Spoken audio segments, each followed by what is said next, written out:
বারবার চেষ্টা করা হয়েছে বিএনপিকে ধ্বংস করে ফেলবার, কিন্তু বিএনপি ফিনিক্স পাখির মতোই প্রতিবার এই আদর্শকে নিয়ে, জিয়াউর রহমানের আদর্শকে নিয়ে, খালেদা জিয়ার আদর্শকে নিয়ে জেগে উঠেছে।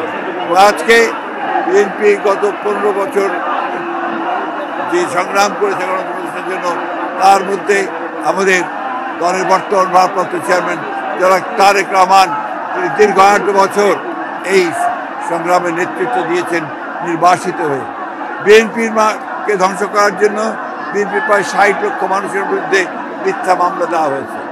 বিএনপির প্রায় 20,000 মানুষকে হত্যা করা হয়েছে। 1700 নেতা কর্মীকে গুম করা হয়েছে, খুন করা হয়েছে, এবং একটা অবিশ্বাস্য রকমের একটা ফ্যাসিজম এখানে প্রতিষ্ঠা করা হয়েছিল। মূল লক্ষ্যই ছিল বিএনপিকে নিশ্চিহ্ন করা। আল্লাহর অশেষ রহমতে জনগণের আন্দোলনের মধ্য দিয়ে, ছাত্রদের আন্দোলনের মধ্য দিয়ে আমরা সেই ভয়াবহ হাসিনা থেকে মুক্ত হতে পেরেছি, ফ্যাসিবাদ থেকে মুক্ত হতে পেরেছি। এখন যে চ্যালেঞ্জ আমাদের সামনে রয়েছে, সেই চ্যালেঞ্জ হচ্ছে যে আগামী ফেব্রুয়ারি মাসে, 26শে ফেব্রুয়ারি মাসে যে নির্বাচন অনুষ্ঠানের কথা আছে, সেই নির্বাচন অনুষ্ঠান সুষ্ঠুভাবে করার সর্বত্র সহযোগিতা করা, সাহায্য করা।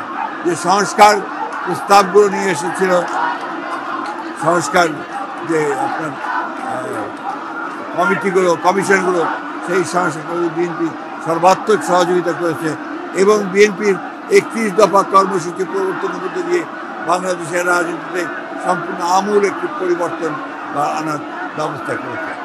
জনগণের সমর্থনের মধ্য দিয়ে বিএনপি যদি রাষ্ট্র পরিচালনার দায়িত্ব পায়, তাহলে নিঃসন্দেহে আমাদের নেতা চেয়ারম্যান তারেক রহমানের নেতৃত্বে বাংলাদেশে বিএনপি একদিকে রাজনৈতিক পরিবর্তন ঘটাবে, অন্যদিকে অর্থনৈতিক প্রবৃদ্ধি ঘটাবে, এবং নিঃসন্দেহে বাংলাদেশকে আরও সামনের দিকে এগিয়ে নিয়ে যাবে।